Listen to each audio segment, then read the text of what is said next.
नमस्कार दोस्तों, स्टडी जगत से मैं हूं आपका इंस्ट्रक्टर पवन शुक्ला और हम कर रहे थे डेटा वैलिडेशन एक्सेल के अंदर। तो चलिए उस कंसेप्ट को आगे बढ़ाते हैं। यहाँ पे मैंने एक टेबल बना रखा है ऑलरेडी, एक फॉर्मेट बना रखा है टेबल का, ताकि हम इस कॉन्सेप्ट को अच्छे से समझ सकें। तो यहाँ पे जो मैंने टेबल का एक कॉन्सेप्ट बनाया है, यहाँ पे मैंने एक इन टाइम और आउट टाइम दिया है। जैसे कि हमारे पास एम्प्लॉयज़ का एक टाइम शेड्यूल होता है कि वो कितने बजे आते हैं और कितने बजे उनका टाइम जाने का होता है। तो यहाँ पे मैं चाहता हूँ कि कोई भी जो कैंडिडेट है वो टाइम टू टाइम आए, तो वो गलत एंट्री इसमें ना कर सके, ना तो वो लेट आ सके और ना ही जल्दी जा सके। तो इसलिए हम यहाँ पे टाइम बाउंडेशन देंगे, टाइम के ऊपर वैलिडेशन लगाएंगे। तो जैसा कि मैंने आपको बताया था कि यहाँ पे हम वैलिडेशन किसी के ऊपर भी लगा सकते हैं। तो हम क्या करते हैं, यहाँ पे मैंने एक कॉलम को सिलेक्ट किया और वैलिडेशन वैलिडेशन के अंदर जाके मैं सेटिंग्स के अंदर हमें यहाँ पे दिखाई देगा कि हम किस चीज़ के ऊपर वैलिडेशन लगाना चाहते हैं। तो फिलहाल मैं टाइम के ऊपर जो है वो वैलिडेशन लगाना चाहता हूँ। तो टाइम मैं करूँगा, टाइम जो है मेरा वो लेस देन होना चाहिए, यहाँ पे लेस देन होना चाहिए 9:09 और यहाँ पे मैं कॉलम एंड देन यहाँ पे मैं लिखूँगा AM। इस तरीके से मैंने ये टाइम लिखा और उसके बाद दूसरी जो वैलिडेशन मैं यहाँ पे लगाता हूँ, यहाँ पे मेरी जो वैलिडेशन है वो ग्रेटर देन होनी चाहिए 5 बजे या 5 बजे के बाद। तो यहाँ पे भी मैं वैसे ही करता हूँ, यहाँ पे भी मैं टाइम लगाता हूँ, टाइम को हम देते हैं ग्रेटर देन और इक्वल टू। यहाँ पे मैंने दिया 05:05। फॉर्मेट आप टाइम का 24 आवर्स का भी यूज़ कर सकते हैं और जो हमारा इंडियन चलता है वो भी आप यूज़ कर सकते हैं। तो यहाँ पे मैं फ़िलहाल हमारा इंडियन फॉर्मेट यूज़ कर रहा हूँ AM PM का। तो इस तरीके से मैंने इसको लिख दिया। तो यहाँ पे मैं ओके करता हूँ। अगर इसके अंदर कोई गलत आता है तो उसको मैं चाहता हूँ कि कोई वैलिडेशन तो लगी हुई है यहाँ पे, लेकिन मैं चाहता हूँ कि कोई मैसेज भी दे, तो हम यहाँ पे इनपुट मैसेज दे सकते हैं। और अगर कोई एरर कोई गलत मैसेज भरता है तो यहाँ पे मैं उसको कोई मैसेज देना चाहूँ तो रॉन्ग एंट्री टाइम।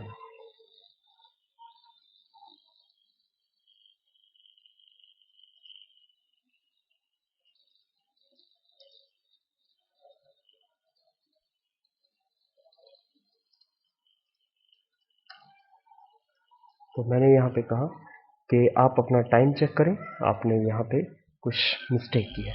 तो इसको मैं ओके करता हूँ। तो अगर यहाँ पे अभी मैं 9 AM जो है फिल करते हैं, तो AM आप लिखें तो भी ठीक है। ये देखिए इस तरीके से ये 9 AM इसे एक्सेप्ट कर लिया।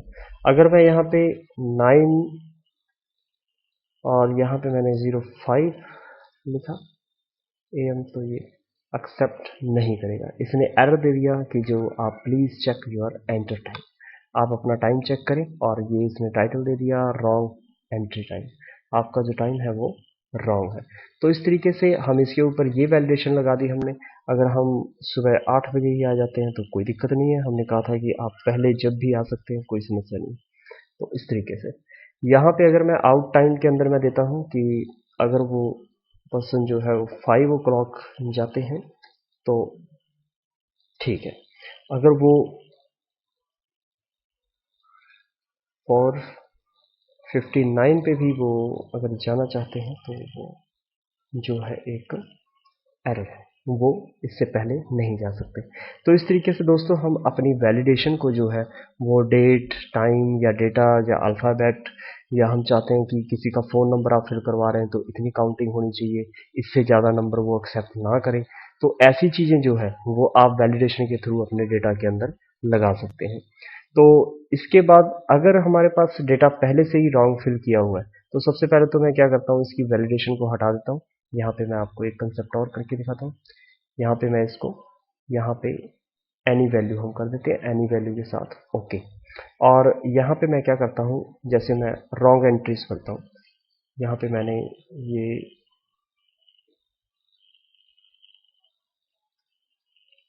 ये मैंने ये रॉन्ग एंट्री है, यहाँ पे मैं कर देता हूँ 995। ये टाइम हम पूरा एग्जैक्ट देना पड़ेगा। वैसे अगर आप टाइम का जो पैटर्न है अगर आप इसको सेट कर ही लें तो भी ठीक है। यहाँ पे होम में जाके आप यहाँ पे मैंने आपको बताया था फर्स्ट क्लास में ही, यहाँ पे आप कस्टम की बजाय हम यहाँ पे टाइम कर सकते हैं। इस तरीके से आप टाइम सेट कर दीजिए, ये इस तरीके से शो कर देगा 9:05। और यहाँ पे मैं करता हूँ 10 o'clock, तो अपने आप ये इस तरह से दिखा देगा। 8:30 मैंने किया, 9:02 और ये मैंने किया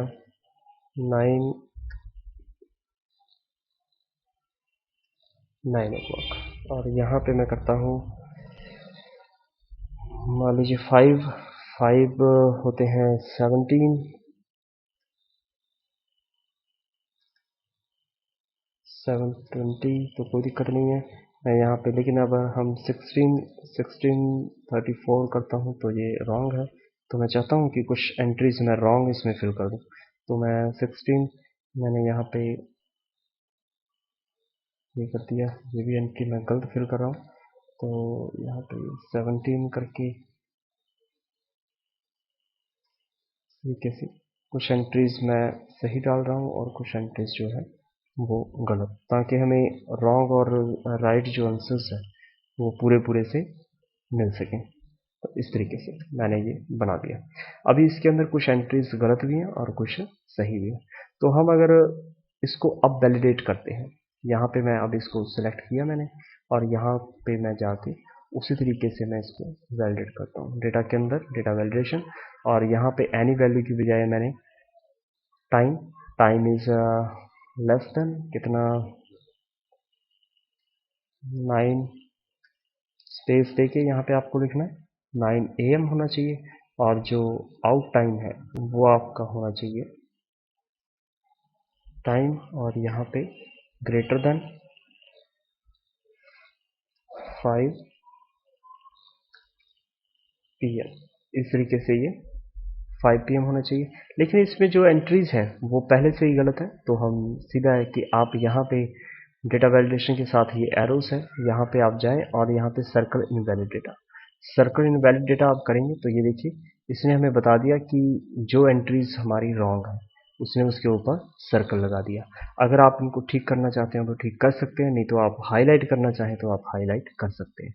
आप सबकी एंट्री लेके उसके बाद आप इसको बता सकते हैं कि जो जो पर्सन है वो उनकी एंट्री किस किस की जो है वो रॉन्ग है। तो इस तरीके से हम इस कंसेप्ट को यूज़ कर सकते हैं। इसके बाद है दोस्तों कंसोलिडेट।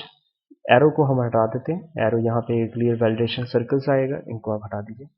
और हमारे पास नेक्स्ट जो कंसेप्ट है वो हमारे पास है यहाँ पे कंसोलिडेट। कंसोलिडेट का मीनिंग होता है कि अगर हम कैलकुलेट करना चाहें ऐसी वैल्यूज जो मतलब कि हमारी नंबर ऑफ शीट्स के ऊपर पड़ी हैं, जैसे ये पड़ी है, इसको मैं हटा देता हूँ। यहाँ से मैं रेफरेंस लेता हूँ, यहाँ पे मुझे आंसर शो करना है इस समय जहाँ पे मैं हूँ, और कहाँ से मैं वैल्यूज उठा रहा हूँ, किसी भी टेबल से। जैसे मैंने ये टेबल ले लिया, इसको ऐड कर देते हैं और उसके बाद मैं टेबल कोई और सेलेक्ट करता हूँ, जैसे ये सिलेक्ट किया, इसको भी ऐड कर देते हैं और हम अपने टेबल पे आते हैं। यहाँ पे मुझे आंसर चाहिए था तो ओके करें, और ये देखिए उसने दोनों को सम करके यहाँ पे हमें दे दिया। और ये जरूरी नहीं है कि हमें सम ही करना है, आप की इच्छा है कि आप किस चीज़ को कंसोलिडेट करना चाहते हैं। तो फिलहाल ये जो वैल्यूज हैं फालतू ये मैं हटा देता हूँ सभी, और दोबारा से मैं आपको करके दिखाता हूँ। यहाँ पे सम की बजाय हम जैसे काउंट करना चाहें, एवरेज निकालना चाहें या मैक्सिमम फाइंड करना चाहें तो हम मैक्सिमम भी फाउंड कर सकते हैं। जैसे यहाँ पे मैं ये वैल्यूज़ को मैंने उठाया या नंबर ऑफ इन वैल्यूज़ को मैंने लिया, ऐड कर देते हैं। और इसके बाद यहाँ पे मैं मैक्सिमम इनमें से वैल्यूज़ को लेना चाहता हूँ, इनको भी ऐड कर देते हैं और ओके करेंगे तो तुरंत ये वहीं पे पहुँच जाएगा और जो आपकी मैक्सिमम वैल्यूज़ हैं उनको ये शो कर देगा। तो इस तरीके से हम यहाँ पे दोस्तों इन चीज़ों को यूज़ कर सकते हैं। कंसोलिडेट का मीनिंग यही होता है कि आप कितने नंबर ऑफ शीट्स में से, अलग अलग शीट्स में से आप कंसोलिडेट करके डेटा जो है निकाल सकते हैं इस तरीके से। तो यहाँ पे हमारे पास व्हाट इफ एनालिसिस, तो इसके अंदर हमारे पास एक तो सिनेरियो मैनेजर है और यहाँ पे गोल सीक है, डेटा टेबल। तो चलिए सबसे पहले मैं आपको ये सिनेरियोस बताता हूँ। सिनेरियोस क्या होते हैं? सिनेरियोस होते हैं अगर आप के पास टेबल एक है और उसमें आप नंबर ऑफ वैल्यूज को स्टोर करना चाहते हैं। जैसे अभी मैंने एक यहाँ पे टेबल बनाया हुआ था, ये रहा। अभी मैंने ये टेबल बनाया हुआ है एक, मैं आपको दिखाता हूँ ये टेबल। इसके अंदर मान लीजिए यहाँ पे मैंने गोल्ड प्राइस दिया है, सिल्वर प्राइस दिया है, जो कि हर मंथ मैं काउंट करना चाहता हूँ किस मंथ में कितना था। तो हर मंथ में जो चीज़ चेंज हो रही है या पर डे चेंज हो रही है, हम इसको एक ही टेबल पे अगर रखेंगे तो हो सकता है यहाँ पे 10-12 मंथ में, या अगर हम डेली रख रहे हैं तो 2-3 मंथ में हमारी शीट जो है वो पूरी पूरी कवर हो जाएगी। तो इससे अच्छा है कि अगर हम सिनेरियोज यूज़ करें जिसको हम देखना चाहें वही वैल्यूज हमारे सामने आए, तो किस तरीके से, चलिए मैं दिखाता हूँ। यहाँ पे मैंने इन दोनों सेल्स को सिलेक्ट किया और यहाँ पे हम चलते हैं सिनेरियो मैनेजर के अंदर। सिनेरियो मैनेजर के अंदर नया ऐड करते हैं। ऐड के अंदर मैंने नाम दिया इसे, जैसे मैं जनवरी से शुरू करना चाहता हूँ तो इसका मैंने नाम दिया जनवरी। और यहाँ पे दो सेल जो मैंने सेलेक्ट किए थे, यहाँ पे पहले सेल के अंदर गोल्ड प्राइस था, तो गोल्ड प्राइस जो था वो 34,000 मैंने किया। और सिल्वर का जो प्राइस मैंने दिया वो मान लीजिए मैंने 23,900। तो इस तरीके से मैंने दिया। फिर एक और वैल्यू ऐड करनी है तो फिर ऐड कर देते हैं। यहाँ पे मैं फैब्रिक, तो इसको मैं एंटर करता हूँ। यहाँ पे फैब्रिक के अंदर 34,600 और यहाँ पे मैं 24,900। तो इस तरीके से एक और वैल्यू ऐड हो गई। यहाँ पे मैं करता हूँ मार्च के अंदर हम फिर से वैल्यू देते हैं। यहाँ पे मान लीजिए 3450 और यहाँ पे जो वैल्यू है मैं देता हूँ इस तरीके से। मैंने एक और ऐड करते हैं अप्रैल के लिए।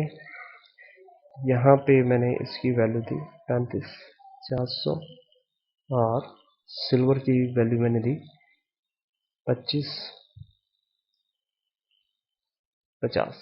तो इस तरीके से मैंने ये सिनेरियोस में वैल्यू दे दी। अभी हम इसको क्लोज करते हैं। तो फिलहाल ये यहाँ पे करंट वैल्यू हम अगर शो करना चाहें तो हम कोई भी जैसे कर सकते हैं। मैंने ये 35,900 कर दी और यहाँ पे मैं कर रहा हूँ 25,600। तो ये मैंने करंट वैल्यू कोई भी शो कर दी। लेकिन जो सिनेरियोस में सारा रिकॉर्ड अपने पास रखा हुआ है। तो यहाँ पे अगर मैं जनवरी के ऊपर डबल क्लिक करता हूँ तो ये देखिए यहाँ पे जो वैल्यूज हैं वो जनवरी की शो कर रहा है, यहाँ पे फरवरी की, यहाँ पे मार्च की और यहाँ पे अप्रैल की। तो इस तरीके से हम वैल्यूज को यहाँ से शो करवा सकते हैं। अगर आप इनकी समरी लेना चाहते हैं तो आप यहाँ पे जस्ट एक समरी के ऊपर क्लिक करेंगे और सिनेरियो समरी, यस, ओके करिए और ये आपको एक अलग शीट के ऊपर जो है वो समरी बना के दे देगा कि करंट आपकी जो वैल्यू है ये है और जनवरी के अंदर ये, फरवरी के अंदर, मार्च के अंदर, और आप इसको आसानी से प्रिंट कर सकते हैं। यहाँ पे आप गोल्ड लिख दीजिए, यहाँ पे आप गोल्ड, सिल्वर, और ये आपका प्रिंटेबल डेटा जो है वो बन के तैयार होगा। तो इस तरीके से आप इस चीज़ को यूज़ कर सकते हैं सिनेरियोस को। ये भी एक बहुत ही इंपॉर्टेंट कंसेप्ट है समझने के लिए कि आप एक सिंगल टेबल में नंबर ऑफ वैल्यूज को किस तरीके से स्टोर कर सकते हैं।